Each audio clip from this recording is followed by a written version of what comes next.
I spent over 350,000 yen on Japanese Pokemon cards. My wallet is crying. We are back, finally back into the buying stage of things, shoveling all my money into the buyee casino, hoping to hit a few nice jackpots. First things first, we have to go through the fails. What cards did I receive from buyee that are just not quite up to snuff, not good enough to send out to PSA to grade? Let's take a look at those now. Then we'll take a look at the gradables after we take a look at the rejects. The first reject we have is one of my favorite Gengar cards. So the reason why this card is not going in is mainly just because it has just enough whitening on it that I feel like it could possibly pull like an 8.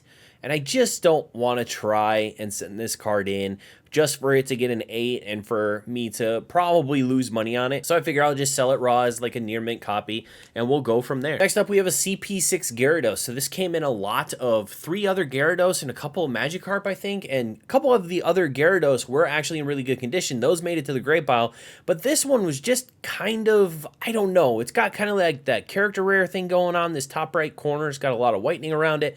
Apparently that's pretty normal for CP6 for that top right corner to have kind of a rough cut.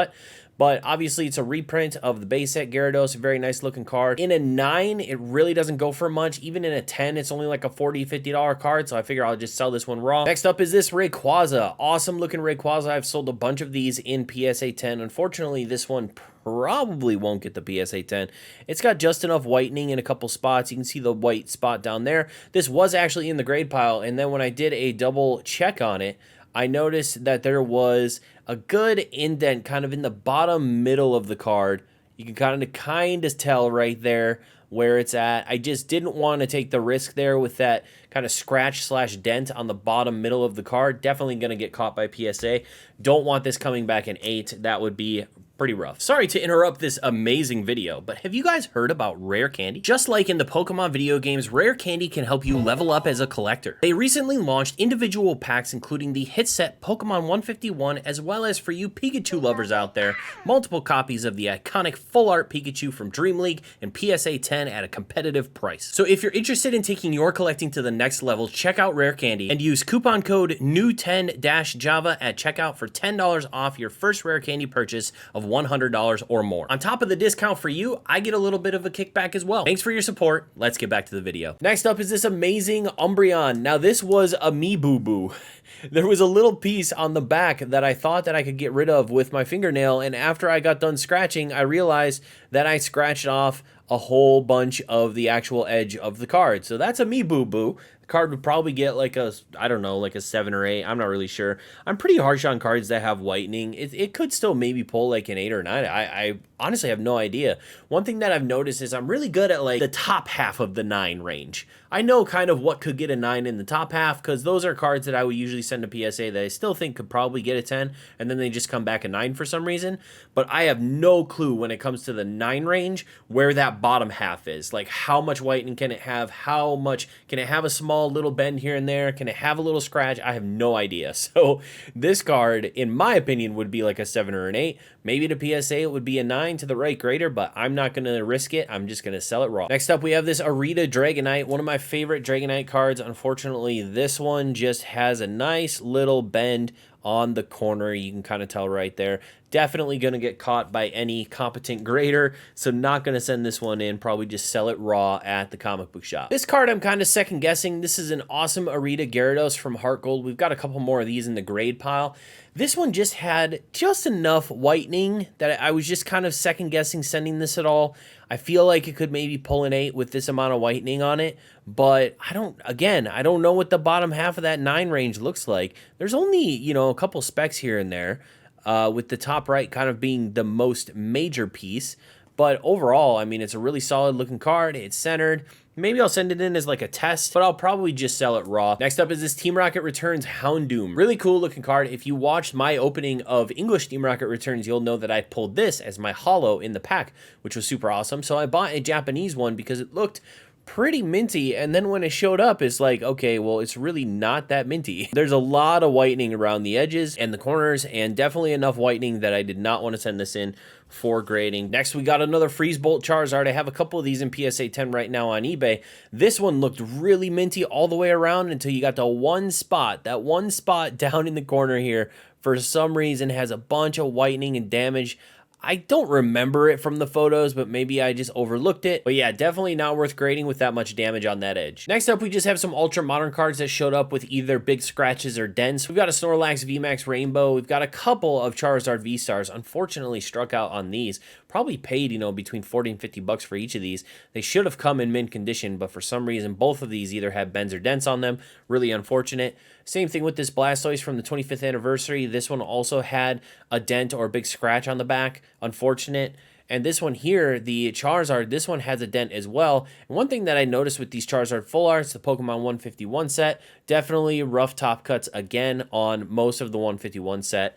And then last but not least, I bought a big lot of these Snorlax ARs, and unfortunately a bunch of them showed up with damage, and I feel like they were damaged in shipping, because there's no way that all these cards got damaged in the exact same spot without them being damaged somehow in packaging. All these bottom left-hand corners are super banged up, so unfortunately about half the lot was straight damage, so I might have to actually toss these or sell them probably to a binder collector for like $1 a piece or something like that. Now it's time to talk about the cards that are gradable that I will be sending to PSA here shortly. As a massive Charizard simp, I need to represent my love for Charizard by buying a bunch of Charizards, so that's exactly what I did. We got the Japanese Stormfront Charizard. I'm thinking that this one probably will get like an 8, maybe a 9.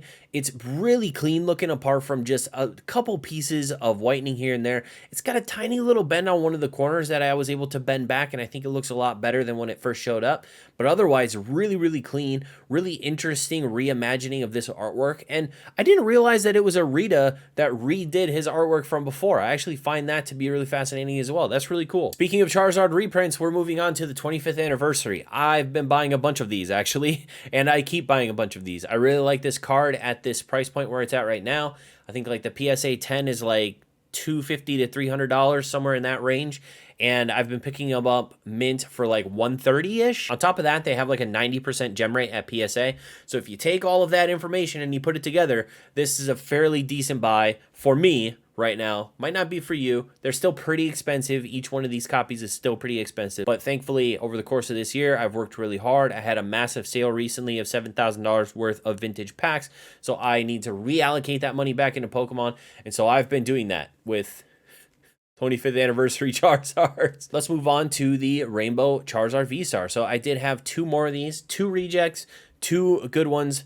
I think the 2 good ones I got from a lot of 3, where one of them was damaged and 2 were fine. So these ones are going to go out to PSA as well. And then we have these full arts. So it was actually a lot of 4 of these full arts from the Pokemon 151 full art Charizard. One of them was damaged, but 3 of them seemed fine enough.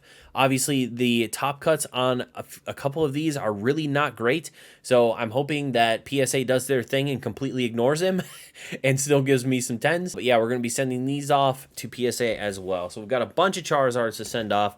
Really excited about that. We'll see how it goes. We've got a couple other cards from the 25th anniversary. So I bought a couple Blastoise. One was a reject, one was a minty one, so we're going to send this one off. Really excited about that. Love that reprint. And these cards, the Umbreon Gold Star, I picked up a couple of these. This is a card that, I mean, this artwork, most people will probably never afford the original card that this came from. A lot of people can afford a base set Charizard. A lot of people can afford a base set Blastoise, base set Venusaur. This card is extremely freaking expensive, the Gold Star Umbreon. And it's just a beautiful card. I really like Gold Stars. Gold Stars might be my favorite looking cards in the hobby. So to get my hands on a couple of the 25th anniversary version of the Umbreon Gold Star, very cool. Really excited to send these off to PSA and see what they get. Continuing with the evolutions, we've got a couple more Umbreons. So this one was a lot cleaner than the other one. Obviously, I damaged the other one, but on top of that, it just didn't look as good as this one does. The only thing with this one is it's got a little bit of whitening up here in the top right corner, but otherwise, I think it should be fine. As long as I get a 9, I feel like I'll probably do pretty decently on this. Umbreon is a super popular Pokemon. Carry me to the promised land on a PSA 9. Hopefully the PSA grader is blind and gives me a 10. Let's go. Next, we've got some of these Magma Aqua cards of the evolutions. I really like these from the EX era. This is, I believe it was only holo in Japanese, I think. This one and the Espeon were only holo in Japanese, and they look really nice. So this Umbreon, ready for battle, really nice looking Himeno artwork. This one is super clean, and it's unlimited, so really clean all the way around. I got a decent deal on these. I think I spent like $20 a piece on them. This Nishida Jolteon, really nice as well, has that watercolor aesthetic, and another unlimited copy. Very, very nice. We'll just switch to the Vaporeon first. This one came in the same lot. This is also unlimited, and all three of these showed up in really decent condition. And look at that. The swirl is almost right on the sun. Just missed. That would have been so cool. Last but not least, we've got this awesome Arita Jolteon. I love all the lightning happening. One of my favorite artworks of Jolteon. Really, really nice looking, and showed up really, really clean. So really happy with how a lot of these turned out. I actually haven't bought clean copies of these cards in a while, but for some reason these ones were available and we did really well. I'm hoping to at least get 9s on most of these. I think that they definitely look clean enough that they should be getting 9s and 10s. So for the rest of the stack, we're going to run a little faster through. We've got this nice Heart Gold Soul Silver Gyarados. We've got 2 of them actually. Arita, I love these. This was recently reprinted in the Classic Collection. You guys can pick them up fairly cheap. You can actually pick this card up fairly cheap. Not in higher grade, but I mean, you can get this card fairly cheap as well, raw. But the Classic Collection version is really nice as well. It kept the unique Heart Gold Soul Silver border, but it put that really cool kind of digital holo in the background. Very cool looking card. Next, we have another Arita Dragonite. You saw a damaged one of this earlier, but we did get a nice looking unlimited version, which was really good. We're going to send this one off for grading. We've got a few more Dragonites. I picked up some full arts. This one is obviously from Sun and Moon era. It is a GX. And then these are from, I don't know if this is Blue Sky Stream and something else. I'm not 100% sure. Pokemon Go maybe in Blue Sky Stream. But yeah, these 2 Dragonites look really good. He's just a cutie patootie. Dragonite is awesome, so I picked those up as well. I think I got them for like $7 a piece, $6 a piece. This card is super clean. So this is from, I think, the Dream Shine collection. This is a Dialga full art. Showed up really, really clean. Super happy about this. I think I got a pretty good deal on it too. So if this gets a 10, I'm doing really well. Look at that awesome holo pattern across the front. Whenever Pokemon wants to turn it on, they turn it on.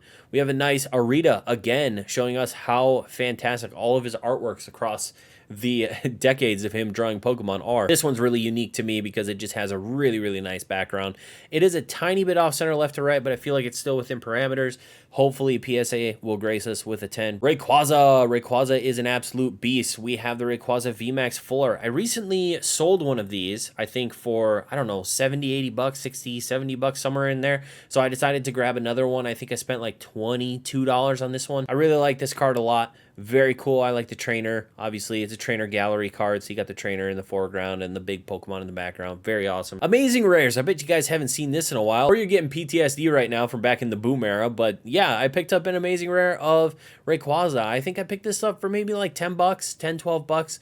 And I just really like the amazing rares, especially in Japanese. Japanese gave them this amazing looking texture, and I don't know, there's just something special about it. So I decided to go ahead and pick one of them up. And the amazing rares are so cool to me. I feel like they were very cool for a short amount of time, and then but I feel like they're cards that people will go back to and be like, oh yeah, I remember when those came out. Those are really sick. I wish they had finished making the amazing rares of all of the legendaries like it seemed like they were going to. So go back and finish it, Pokemon. Come on. We've got an awesome Darkrai. This is one of my favorite Darkrai's, actually. He looks so sinister. You've got a sliver of the moon behind him, and this one looks super minty, unlimited, a little off center left to right, nothing crazy. Hopefully this can snag the PSA 10.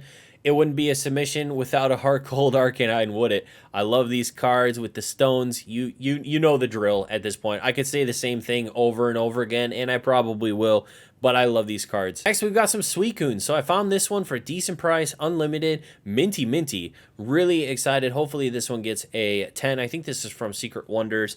And then, look at these, Baby Shinies.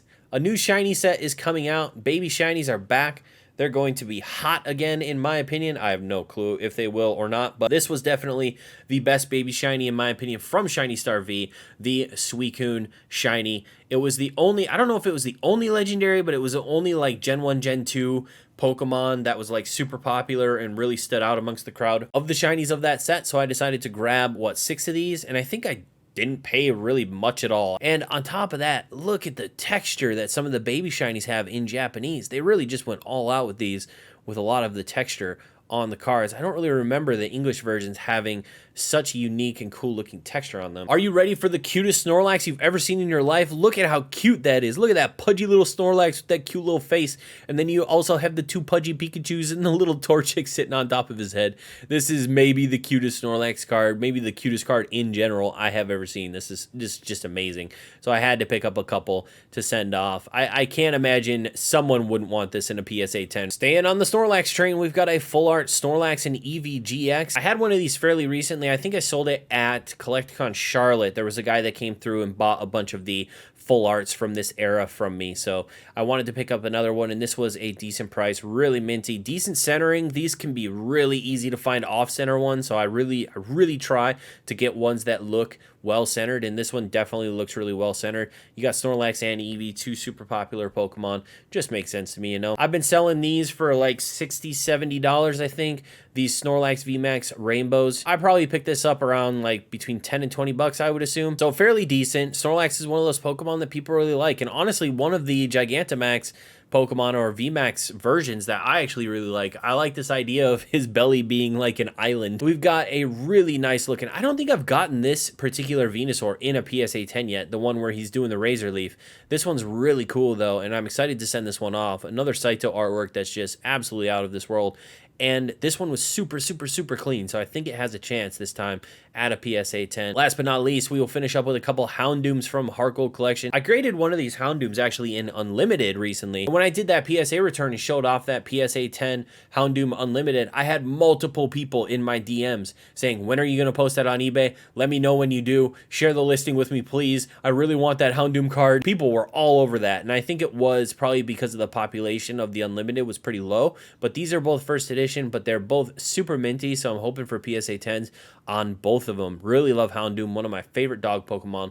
Absolutely awesome. If you enjoyed this video today, make sure to hit the like and subscribe button and check out this video where I spent over 140,000 yen on Japanese Pokemon cards.